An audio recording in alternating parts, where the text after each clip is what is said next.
सूरज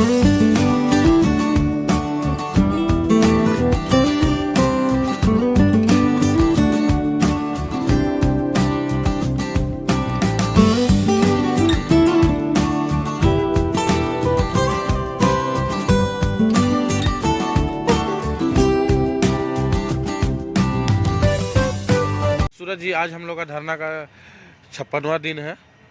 बताएं कि आज तक मैनेजमेंट ने हम लोगों की कोई सुध नहीं ली। इतने ठंडे में लड़के लोग डटे हुए हैं। आगे की हम लोगों की क्या रणनीति होगी? ये बीसीसीएल हम लोगों की बातों के सुनने के लिए तैयार नहीं है। उनका मैनेजमेंट ना हम लोगों को कोई सुध ले रही है। देखिए, सबसे बड़ी बात है कि आज धरना का 56वां दिन है और अब तक बीसीसीएल मैनेजमेंट जो है पूरी तरह जो है मौन है। इसका सबसे मुख्य कारण ये है कि बीसीसीएल मैनेजमेंट उद्योगपति के संरक्षण में है और उनके संरक्षण में रहने के कारण ये पूरी तरह से जो है भ्रष्ट हो चुकी है।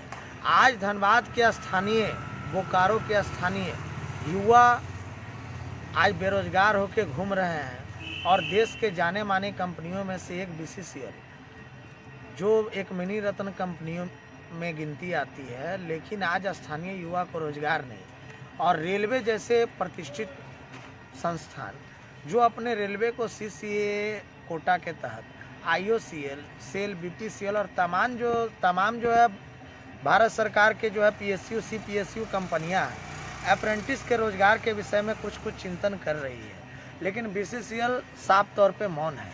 और बीसीसीएल हम लोगों को एक मीटिंग में बुलाकर साफ तौर से छल करने और टाल मटोलवाने बात करती है। तो मेरा ये कहना है लड़कों से कि जीत तो आपकी सुनिश्चित होगी, क्योंकि अभी हमारा मामला यहाँ से सॉर्ट आउट नहीं हो पा रहा है, जिसके चलते हम लोग तमाम टीम लीडर जो है केंद्र का सहारा लिए हैं।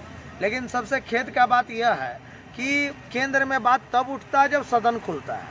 आज सदन बंद है, राज्यसभा लोकसभा, तो हम आपका मामला को लेके जाए कहाँ? आज जितने भी केंद्र के मंत्री हैं, केंद्रीय मंत्री, सभी अपने अपने क्षेत्र के दौरे में हैं काफ़ी दिनों से।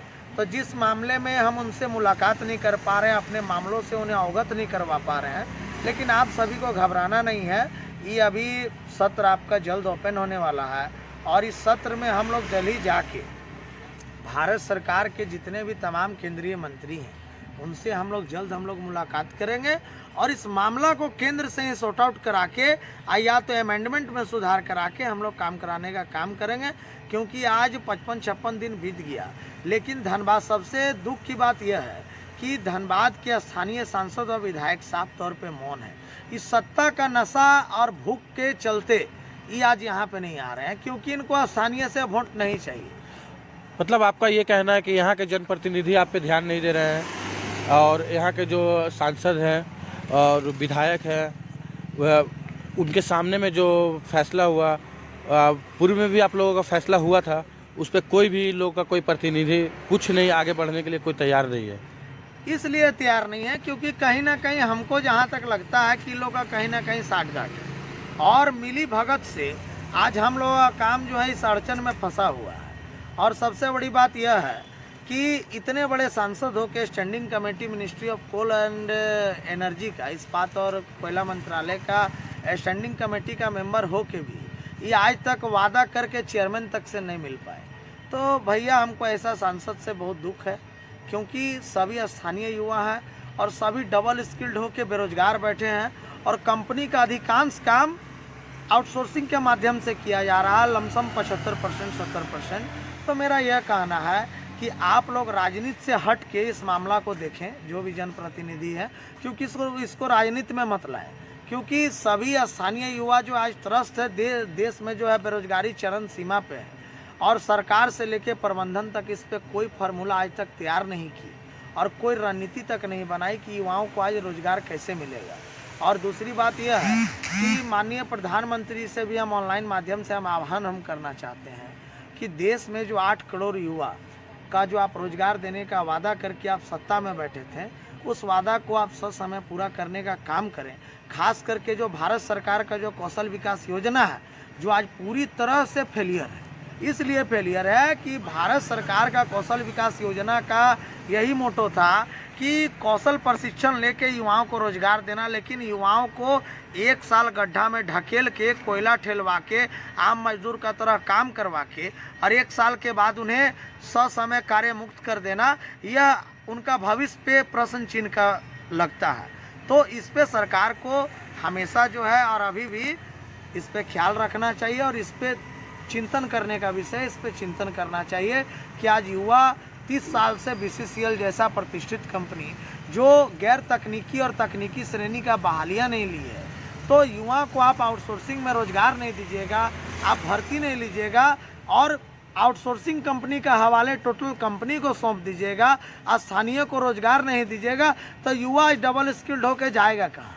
सबसे बड़ा यह बात होता है। लेकिन आज तक भारत सरकार हो चाहे श्रम मंत्री हो जो भारत सरकार के अंतर्गत आते हैं, कोई इस मामले में ध्यान नहीं दिया। भारत सरकार प्रधानमंत्री, राष्ट्रपति, उपराष्ट्रपति से लेके टोटल केंद्रीय मंत्री को हम दिल्ली जाके हम लेटर भी सौंपे, लेकिन आज खेद इस बात का है कि इस पे कोई सहानुभूति पूर्वक युवाओं का भविष्य पे विचार नहीं किया गया।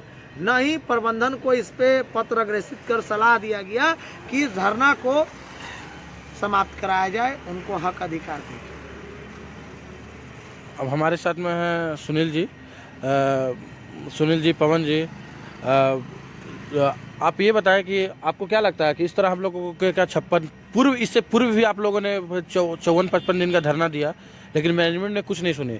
फिर क्या लगता है इस बार उससे भी ज़्यादा दिन धरना चल रहा है, आज 56-57 दिन होने को है, लेकिन मैनेजमेंट कुछ सुन नहीं रहे। क्या इस तरह करने से क्या या कर रहे हैं तो मैनेजमेंट क्या हम लोग कुछ करेगी या फिर आगे और आप लोगों की कुछ रणनीति है, बताएंगे आप? आज धरना का 56वां दिन होने चला और धरना तो आज लगभग 2 महीना हो चुका है।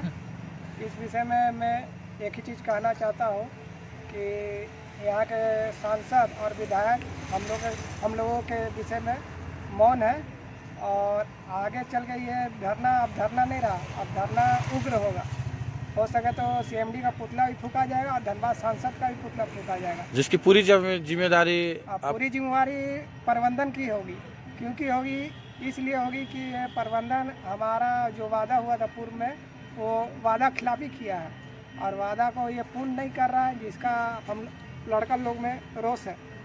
और रहा बात रोजगार का विषय में, तो रोजगार तो ले ही के उठेंगे, जब तक रोजगार नहीं तब तक घर बार नहीं। जी धन्यवाद। पवन जी, आपके नेतृत्व में एक टीम गई थी दिल्ली, मुझे जहाँ तक जानकारी है, फिर क्या कुछ चल रही है आप लोगों की रणनीति की तैयारी आगे की? देखिए, इस बार लड़ाई सड़क से लेकर सदन तक की हो रही है और जैसा कि हमारा टीम लीडर लोग ने बताया कि जब तक न्याय नहीं मिलेगा तब तक धरना नहीं उठेगा। इसीलिए अब हम लोगों ने भी संगठन को एकदम मजबूती प्रदान करने का काम कर रहे हैं। जितने भी लड़का है उससे हम आग्रह करेंगे कल से वो धरना में उपस्थित हो। कल धरना में कई जनप्रतिनिधि आ सकते हैं, इसलिए आप लोग समय आने का कष्ट करें। और रहा बात कि दिल्ली जो गया है उसको असर आज से आपको दिखना चालू हो जाएगा। जो लड़का लोग, जो हमारे टीम लीडर जो इतना ठंड में वहाँ पर ही रह के अपना जो पसीना, अपना खून जो जलाया है, आज कई सांसद और कई विधायक ये सब मामला को उठाते नहीं है। काहे कि वो कहीं ना कहीं उस मैनेजमेंट का साथ गांठ कर लिया। लेकिन अब युवा ये जान चुका है कि जब तक कि रोजगार नहीं मिलेगा तब तक हम लोग अपना हक के लिए लड़ते रहेंगे।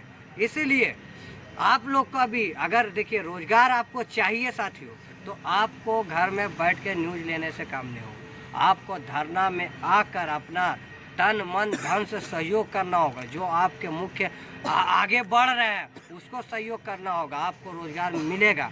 लेकिन खड़ा होने पे, अगर खड़ा नहीं होता कोई तो क्या देश आज़ाद होता? नहीं होता।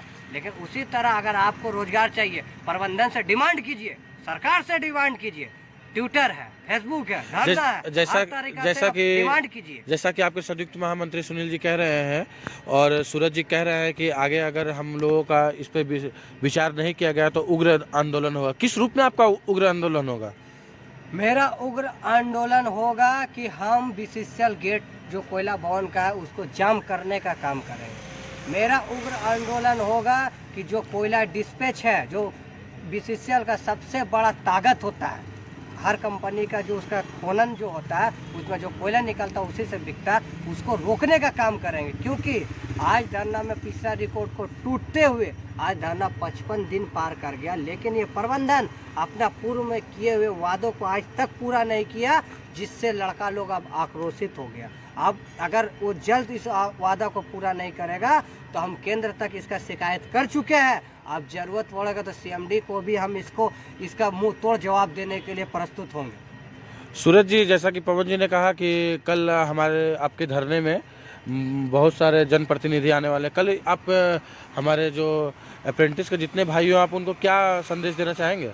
देखिए, हम सभी लड़कों को यह हम संदेश देना चाहते हैं कि लड़ाई जो है आप सभी की लड़ाई है और हम सभी इस लड़ाई को काफ़ी मजबूती से लड़ रहे हैं। लेकिन सबसे खेद का बात यह है कि सभी लड़का समय जो है धरना पे आ नहीं पा रहा। लेकिन कल जो है कांग्रेस के राष्ट्रीय प्रवक्ता और कांग्रेस के वरिष्ठ लीडर जो है दिल्ली से चलकर जो है धनबाद आ रहे हैं और हमारा इस धरना को जायजा लेने, क्योंकि दिल्ली में उनका काफ़ी मदद भी रहा है और काफ़ी जो है कर्तव्यनिष्ठ नेता है। तो हम आग्रह करते हैं कि सभी लड़का जो है सेकेंड हाफ में तक आप सभी कोई आप वहाँ पहुँच जाए, क्योंकि यहाँ नाम गिनाने के लिए जब यहाँ नाम लिखाता है तो काफ़ी लड़कों का भीड़ रहता है और ऐसे आदमी 5, 10, 20, 100 यहाँ रहता है। ऐसा नहीं होना चाहिए। सभी लड़का कल धरना में उपस्थित हों और अपना जो दुख है और आपके साथ जो ग्रीवांस है उसको आप उस लीडर को बताने का काम करें, जो आपकी मामला को लेकर सेंट्रल तक और सदन तक जाएंगे। मतलब कि इस हमारे धरने को अब हमारा कांग्रेस का समर्थन मिल रहा है? कांग्रेस का पूरा समर्थन है, कांग्रेस का सेंट्रल कमेटी का और धनबाद जिला कांग्रेस कमेटी का और राज्य कांग्रेस कमेटी का पूरा समर्थन है। क्योंकि पक्ष जो है बोलना नहीं चाहती है, पक्ष पूरा तरह अपना बात को नहीं रख पा रही है सरकार के पास, इसीलिए हमको विपक्ष का सहारा लेना पड़ा और विपक्ष हमारा बात को बहुत मजबूती के साथ केंद्र में रख रही है।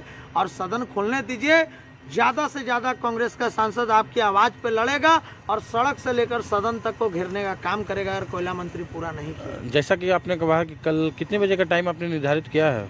देखिए, टाइम तो क्या है कि लड़का लोग जो है सेकेंड हाफ में आ जाए लमसम 2:30-3 बजे, और जो माननीय हैं वो आ रहे हैं क्योंकि दिल्ली से आ रहे हैं तो लेट सवेर होगा उनका, ठीक है। लेकिन टोटल लड़का का वहाँ उपस्थिति अनिवार्य है। धन्यवाद।